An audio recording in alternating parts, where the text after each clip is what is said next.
श्रीमद् भगवद गीता अध्याय 16 दैवासुर सम्पद विभाग योग श्लोक 20 में भगवान श्री कृष्ण भन्नुहुन्छ आसुरीम योनिमा पन्ना मुडा जन्मनि जन्मनि मामा प्रापेव कौन्तेय ततो यान्त्यतम्याम गतिम। हे अर्जुन, ती मूर्खहरूले मलाई प्राप्त नगरी जन्म जन्ममा आसुरी योनिलाई प्राप्त गर्दछन् र त्यसभन्दा पनि अति नीच गतिलाई प्राप्त गर्दछन् अर्थात् घोर नरकमा पर्दछन्। यो आसुरी सम्पत्तिको पृष्ठभूमि भगवद गीताको अध्याय 7 र अध्याय 9 मा छ। अध्याय 9 को 12औं श्लोकले के भन्छ भने मोघासा मोघ कर्माणो मोघ ज्ञान विचेतसः राक्षसीम आसुरीम चैव प्रकृतिम मोहिनीम श्रिताः। 3 प्रकारका व्यक्तिहरू राक्षसी आसुरी योनिमा पर्दछन्। 3 प्रकारका व्यक्तिहरू मोघासा वृथा आशा गर्ने, मोघ कर्माणो वृथा कर्म गर्ने, जुन कर्मले धर्मको आर्जन हुँदैन, जुन कर्मले ध्यान भक्तिको आर्जन हुँदैन, र मोघ ज्ञान ध्यान भक्ति बाहेकको ज्ञान वृथा ज्ञान। यी यस्ता प्रकारका वृत्तिले भरिएका विचेतसा भन्नुहुन्छ। यी अचेत व्यक्तिहरू, यिनीहरू चाहिँ राक्षसी आसुरी प्रकृतिको बसमा पर्दछन्। त्यो मोहिनी प्रकृति छन्, नशा हो यो। यस्तो गहिरो नशा हो प्रकृतिले दिएको कि यो नशाबाट व्यक्ति बाहिर निस्किनै सक्दैन। आफूले खाएको नशा पो छोड्नु त प्रकृतिको नशा कसरी छोड्नु? त्यसकारणले प्रकृतिभन्दा माथि जुन छ त्यो प्रकृतिपति यानी पुरुषोत्तम यानी परमात्माको शरणमा नगइकन त्यो प्रकृतिको नशा छुट्दैन। यी 3 प्रकारका मोघ आशा, जसको मोघ आशा मोघ कर्माणो मोघ ज्ञान। मोघ आशा कसको हुन्छ? आशा गरिकन वृथा आशा कसले गर्छ? जसले उपासना इत्यादि त गर्छ, ध्यान साधना त गर्छ, तर कर्म पनि गर्छ, भक्ति पनि गर्छ, तर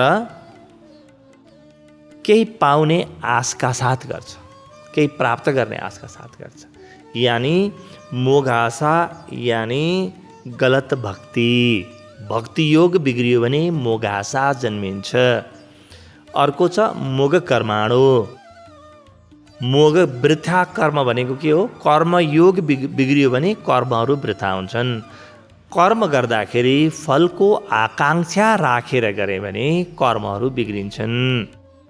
त्यसपछि मोह ज्ञान। ज्ञान योग बिग्रियो भने मेरो ज्ञान चाहिँ मोघ ज्ञान हुन्छ अथवा वृथा ज्ञान हुन्छ। त 3 प्रकारका भक्ति योग बिग्रिएका, कर्मयोग बिग्रिएका र ज्ञान योग बिग्रिएका यी बाटोमा लाग्न नसक्ने व्यक्तिहरू आसुरी योनिमा पर्दछन् र मोहिनी रूप प्रकृतिको बसमा पर्दछन्। यिनीहरू बस प्रकृतिले घुमाएको घुमाइ गर्छन्। अब त यो श्लोक त्यसैको निरन्तरता हो। 2 प्रकारका मनुष्य हुन्छन् हेर्नुहोस्। किनभने मनुष्यको योनि कर्म योनि हो, मनुष्य योनि भोग योनि पनि हो, मनुष्य योनि मोक्ष योनि पनि हो। अरू जनावरहरूको कीट पतंग आदिको अरू कुनै पनि योनि भोग योनि हो। त्यहाँ नयाँ कर्म उसले गर्नै सक्दैन। प्रकृतिको बसमा आएर जे गर्ने हो त्यही मात्रै गर्छ। तर मनुष्य योनि चाहिँ कर्म योनि पनि हो।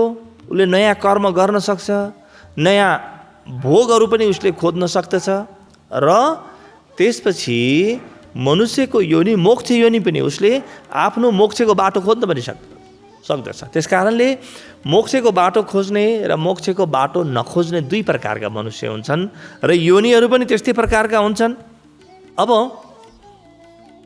आसुरीम योनिमा पन्ना मुडा जन्मनी जन्मनी, ती मूर्ख मनुष्यहरूले मलाई प्राप्त नगरी, जसको ज्ञानको टुङ्गो छैन, जसको कर्मको टुङ्गो छैन र जसको हृदयको आराधनाको टुङ्गो छैन, आस्थाको केही पनि टुङ्गो छैन, ती मूर्ख मनुष्यहरू मलाई प्राप्त गर्दैनन्। भगवान बडो पश्चातापको स्वरले भन्नुहुन्छ, किनभने भगवानबाट छुट्टिने सङ्कल्प हाम्रो थियो। भगवानको याद गर्ने, भगवानमा फर्किने कर्तव्य पनि मनुष्यकै हो। यदि भगवानले आफ्नो राज्यबाट मलाई गलत्याएर निकालिदिएको भए उनले बोलाउनु पर्थ्यो मलाई। लाखौं करोडौं अरबौं वर्ष पहिले म आफ्नै सङ्कल्पले छुट्टै जीवात्माको रूपमा म पृथ्वीको अथवा चाहिँ संसारको यात्रा गर्न निस्किएको हुँ। हरेक व्यक्ति त्यसरी निस्किएको, हरेक आत्मा ऊ आफै निष्कासित भएको, यानि स्व निष्कासनमा परेको, सेल्फ प्रोक्लेम्ड एक्जाइलमा छौँ हामी। कसैले निकालेको छैन, आफैले छोडेको देश निकालामा परेको होइन। त्यस कारणले त्यहाँ फर्किने हाम्रो आफ्नै जिम्मा हो। त्यो हामी आफैले कदम चालेर त्यहाँ फर्किने सङ्कल्प नगरिन्जेल भगवानले हामीलाई केही पनि गर्दैन। त भगवानले हेर्छ कि ओहो यसले दुःख पाइरहेको छ, तर दुःख त मेरो आफ्नो सङ्कल्प हो। त्यो सङ्कल्पमा भगवानले कहिले हस्तक्षेप गर्दैन। दुःख पाइरहेको देख्छ, भगवान पनि पीडित हुन्छ भित्र। त्यही भएर भगवानले के भन्नुहुन्छ कि हेर, ती मूर्ख मनुष्यहरू दुईटा मार्ग थिए त, आसुरी मार्ग पनि थियो, दैवी मार्ग पनि थियो। आसुरी मार्गमा लाग्ने यानि ती मूर्ख मनुष्यहरू दैवीलाई छोडेर, हिरा छोडेर ढुङ्गा बटुल्ने यी मनुष्यहरू मलाई प्राप्त नगरेर जन्म जन्मसम्म आसुरी योनिलाई नै प्राप्त गर्नेछन्। हेर त अर्जुन, कहाँ पुग्छन् यिनीहरू?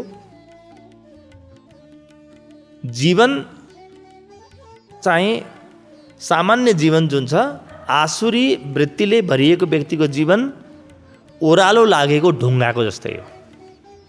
उसलाई कसैले बचाउन सक्दैन, ऊ सिधै गएर तल खस्ने हो। मात्र ढुङ्गामा आफ्नो सजगता हुँदैन, व्यक्तिमा आफ्नो सजगता हुन्छ। कुनै पनि बेला म सजग भएर म आफ्नो सङ्कल्पले आजबाट म यो बाटो लाग्दैन है, म ओह्रालो लाग्दैन भनेर म उकालो लाग्न सक्छु। उकालो बाटो लाग्नु भनेको दैवी वृत्तिको बाटो लाग्नु हो। त्यो मैले जुन बेला पनि गर्न सक्छु। त्यो देख्नु भएको छ भगवानले। अनि भगवान कृष्ण के भन्नुहुन्छ हेर्नुहोस्, यहाँ चाहिँ भगवान कृष्ण एउटा भगवानको भूमिका निर्वाह गर्दै हुन्छ, नारायणको, श्रीहरिको, पुरुषोत्तमको भूमिका निर्वाह गर्दै हुन्छ। भन्नुहुन्छ कि हेर, उसँग थियो त विकल्प, हेर तिमीसँग छ त विकल्प अर्जुन, तिमी किन तल जाने बाटो लाग्छौ? र त्यो बाटो गयो भने तिमीले मलाई कहिल्यै पनि प्राप्त गर्दैनौ। त्यसभन्दा पनि अति नीच योनिलाई प्राप्त गर्दछ, आसुरी योनिलाई प्राप्त गर्दछ है।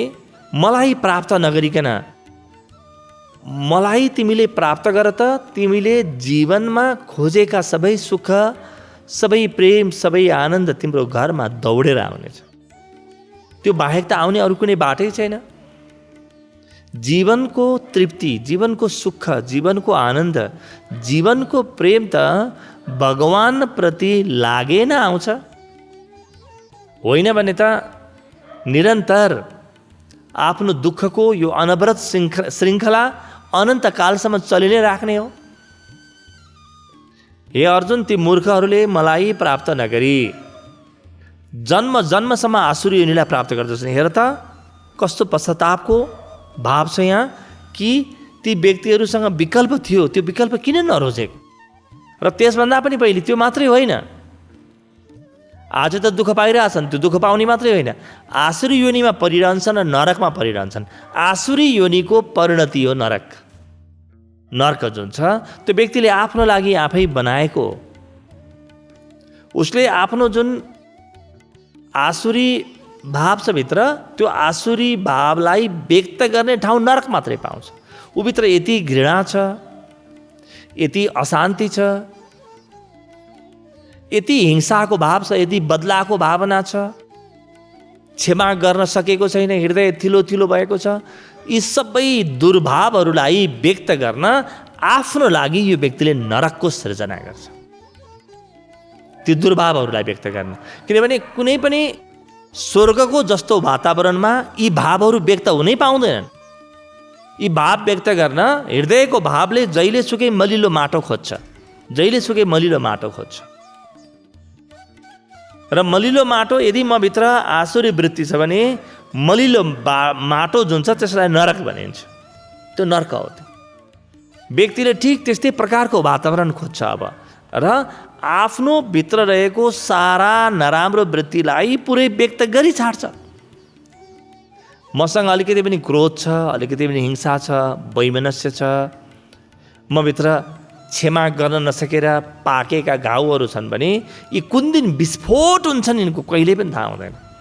त्यसकारणले त्यो व्यक्ति आज बडो असल छ, बडो राम्रो देखिन्छ, त्यो व्यक्ति कहाँ पुग्छ कसैलाई पनि थाहा छैन। र कर्मको अर्को एउटा पाटो हामीले यहाँनिर आएपछि बुझ्नुपर्छ। त्यो के हो भने नि, कर्मका दुईटा पाटा हुन्छन्। एउटा त मैले कर्म जस्तो गरेँ त्यही अनुसारको फल पाउँदै जान्छु, फल पाउँछु, बाटो त्यही हुन्छ।